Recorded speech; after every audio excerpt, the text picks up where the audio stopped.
जय हिंद दोस्तों। आज की इस वीडियो में हम बात करने वाले हैं जनन के प्रकार के बारे में, जो कि कक्षा 12 अध्याय 1 जीवों में जन्म से संबंधित है। और दोस्तों ये हमारा लेक्चर नंबर 2 है। इसके पहले वाले लेक्चर में हमने पढ़ लिया था जनन क्या होता है, जनन के क्या लक्षण होते हैं, जनन क्यों आवश्यक होता है, इन सभी के बारे में हमने पढ़ लिया था। तो आज की इस वीडियो में हम पढ़ेंगे जनन के प्रकार, जनन कितने प्रकार के होते हैं और वो कैसे होते हैं। तो दोस्तों सबसे पहले हम हेडिंग डाल लेते हैं जनन के प्रकार। जनन के प्रकार, जनन के प्रकार। तो दोस्तों जो जनन के प्रकार होते हैं वो मुख्य रूप से 3 प्रकार के होते हैं। ठीक है, नंबर 1 पर हम बात करें तो हो जाएगा हमारा कायिक जनन। कायिक जनन नंबर 1 पर कायिक जनन। नंबर 2 पर बात करें तो हो जाएगा अलैंगिक जनन।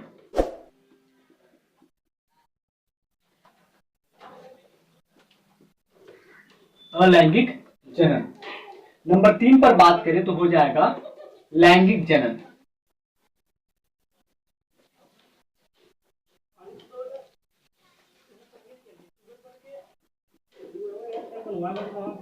लैंगिक जनन। तो दोस्तों कायिक जनन को इंग्लिश में हम कहते हैं वेजिटेटिव रिप्रोडक्शन।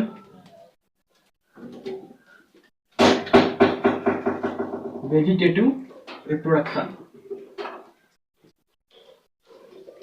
अलैंगिक जनन को कहते हैं एसेक्सुअल रिप्रोडक्शन।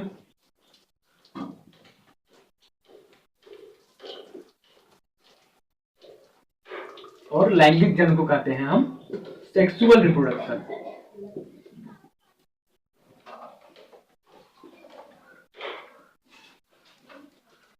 सो इस वीडियो के अंतर्गत हम बात करेंगे कायिक जनन के बारे में। कायिक जनन क्या होता है, कितने प्रकार के होते हैं, कायिक जनन के लाभ क्या होते हैं, कायिक जनन की हानियां क्या होती है, इन सभी के बारे में हम आज की इस वीडियो में चर्चा करेंगे। तो दोस्तों चलिए बात करते हैं कायिक जनन क्या होता है। तो दोस्तों कायिक जनन जो होता है वो निम्न कोटि के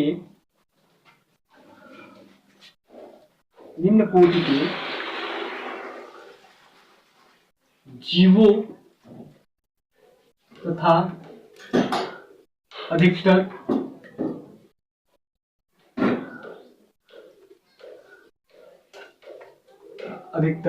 पादपों में देखने को मिलता है।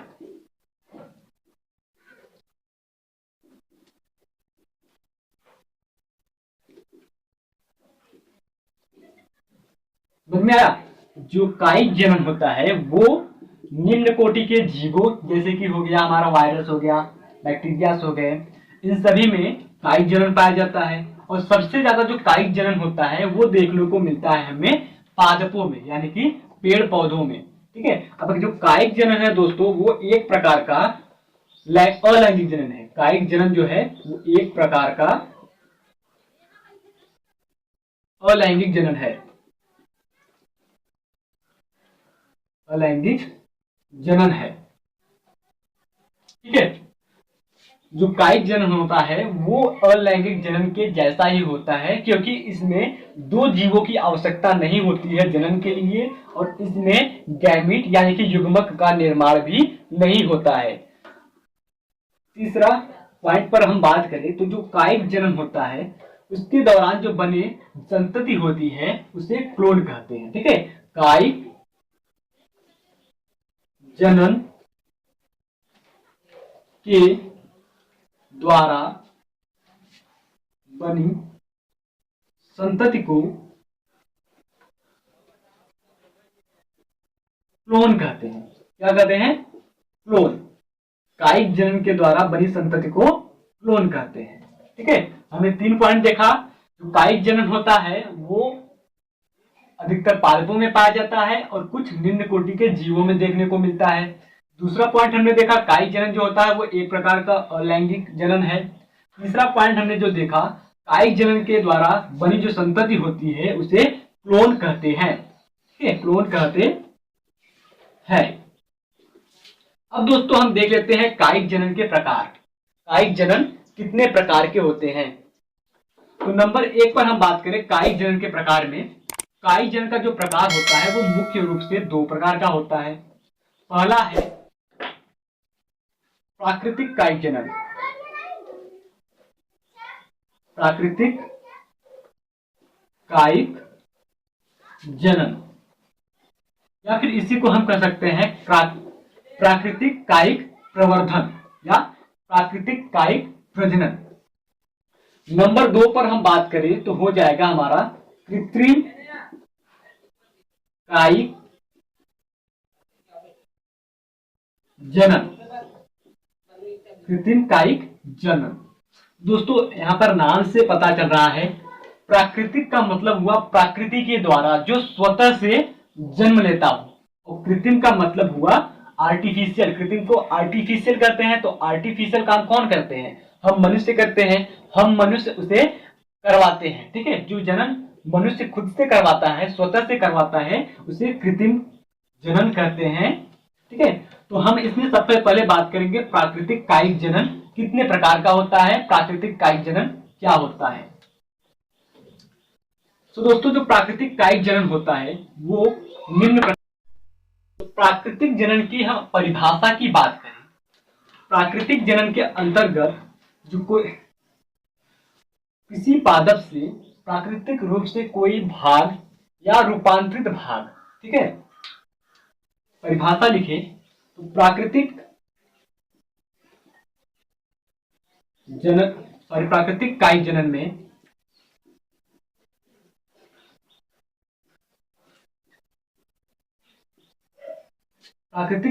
जनन में पादप का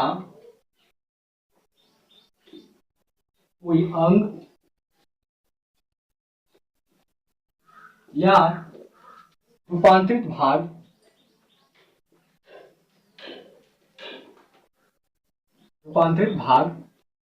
पादप से अलग होकर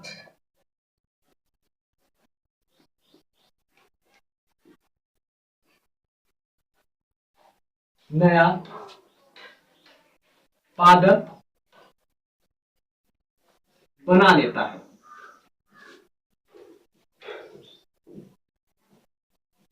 ठीक है, जो प्राकृतिक कायिक जनन होता है उसके अंतर्गत जो पादप होता है उसका कोई अंग या फिर उसमें जो रूपांतरित अंग होते हैं, नए प्रकार के जो अंग उत्पन्न होते हैं, वो मातृपादप से, ठीक है, मातृपादप से अलग होकर के नया पादप बना लेता है। यह होता है अनुकूल परिस्थिति में। ठीक है, अनुकूल परिस्थिति में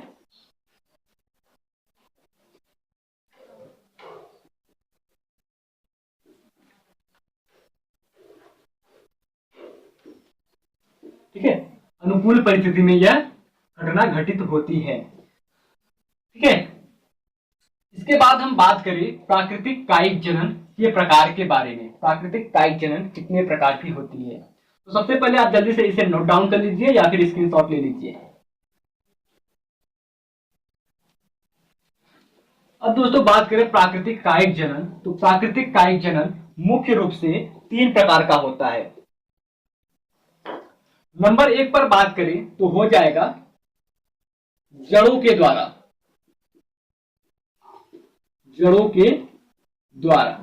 ठीक है, नंबर 1 पर जड़ों के द्वारा। नंबर 2 पर बात करें तो पत्तियों के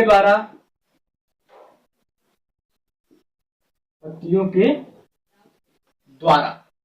नंबर 3 पर बात करें तो तना के द्वारा।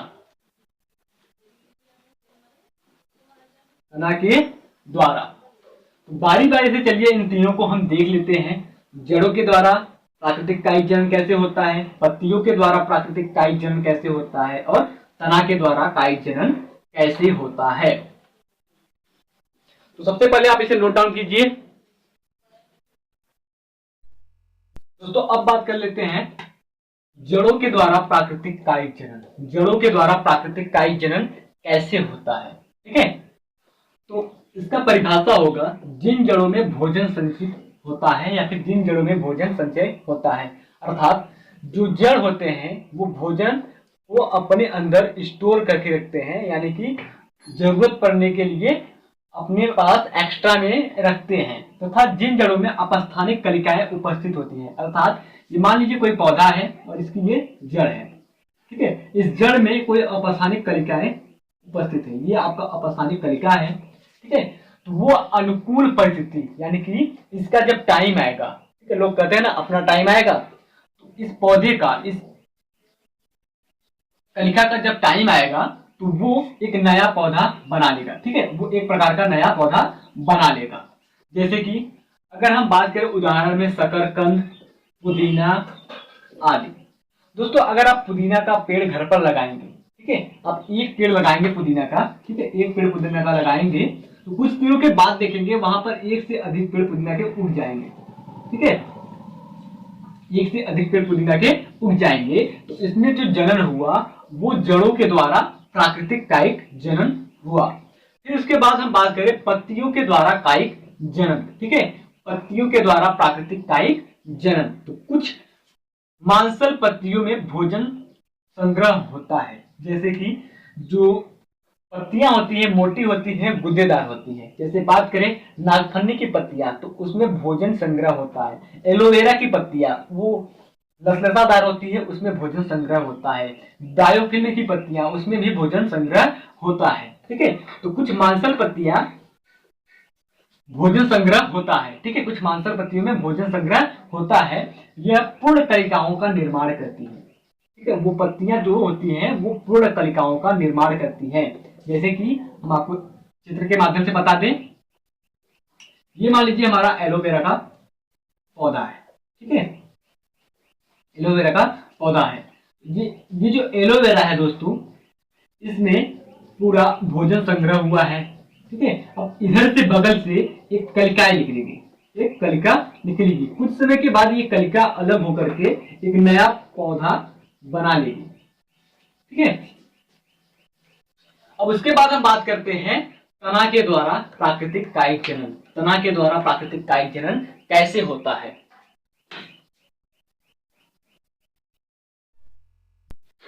तो इसमें हम बात करें तना के द्वारा प्राकृतिक कायिक जनन कैसे होता है, ठीक है। दोस्तों कुछ पादप होते हैं, ठीक है, कुछ पादप होते हैं जिनके पर्व संधि पर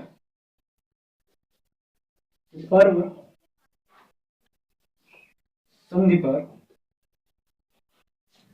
संधि क्या होता है अभी हम आपको बता रहे हैं। जिनके पर्व संधि पर अपस्थानिक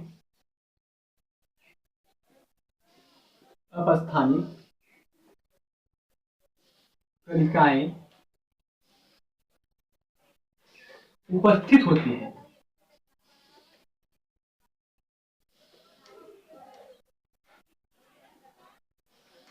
और वे अनुकूल परिस्थिति में नए पादप का निर्माण करती है, नए पादप का निर्माण करती है, ठीक है। जिनके पर्व संधियों पर अपस्थानिक कलिकाएं उपस्थित होती हैं और वे अनुकूल परिस्थिति में नए पादप का निर्माण करती हैं। उदाहरण के तौर पर हम बात करें अगर, तो उदाहरण आलू, ठीक है, आलू, गन्ना,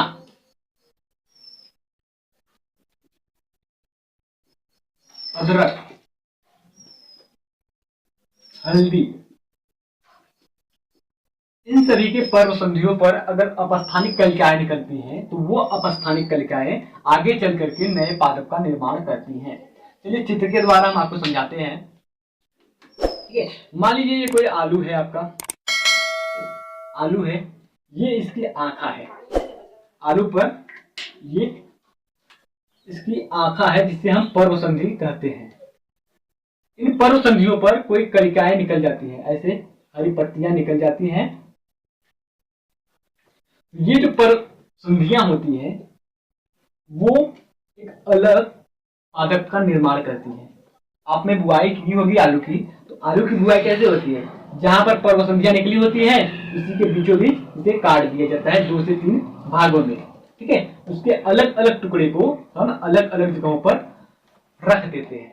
ठीक है, कुछ दिनों के बाद जब आलू की खुदाई होने लगती है तो हम देखते हैं तो जितने हमने टुकड़े रखे हुए होते हैं पर्वसंधियों को अलग अलग बना करके, उतने अलग अलग पादप का निर्माण हो जाता है। जैसे कि हमने यहाँ पर 3 टुकड़े बनाए हैं, तो वो अनुकूल परिस्थिति में, यानी कि उनका जो समय होता है नए पादप बनने की, तो उसमें वो अलग पादप बन करके तैयार हो जाते हैं। ठीक है, अलग पादप बन करके तैयार हो जाते हैं। तो ये रही अपस्थानिक कलिकाओं के द्वारा नए पादप बन गए। अगर अब हम गन्ना की बात करें, ठीक है, गन्ना जो गन्ना होता है उसमें भी ठीक इसी प्रकार से होता है। गन्ना की बुआई हम कैसे करते हैं? गन्ना की बुआई के लिए हम गन्ने को काट करके कुछ इस प्रकार से खेत में रख देते हैं। ठीक है, अब इस गन्ने में यहाँ पर पर्व संधियां निकलती हैं। जैसे कि ये हमारी पर्व संधि है, तो इस पर्व संधियों में कुछ अपस्थानिक कलिकाएं निकल जाएंगी। कुछ दिनों के बाद हम देखेंगे कि ये अपस्थानिक कलिकाएं धीरे धीरे बड़ी होती जाएगी और कुछ समय के बाद ये एक नए पादप का निर्माण कर लेगी। ठीक है, कुछ समय एक नए पादप का निर्माण कर लेगी। फिर उसके बाद अगर हम अदरक की बात करें तो ठीक उसी प्रकार जैसे कि आलू में हुआ था, ठीक उसी प्रकार अदरक में भी होगा। अदरक की अगर हम बुआई करते हैं तो इसमें भी पर्वसंधियां पाई जाती हैं। इन पर्वसंधियों पर अपस्थानिक कलिकाएं निकलती है। कुछ समय के बाद यह अपस्थानिक कलिकाएं कुछ नए पादप का निर्माण कर लेती है। ठीक उसी प्रकार हल्दी में भी होता है। आज के लिए बस इतना ही। मिलते हैं आपसे नेक्स्ट वीडियो में, तब तक के लिए जय हिंद, वंदे मातरम। नेक्स्ट वीडियो में हम देखेंगे कृत्रिम कायिक जनन के बारे में। कृत्रिम कायिक जनन कैसे होता है, कितने प्रकार के होते हैं, और देखेंगे कायिक जनन के लाभ और हानियों के बारे में।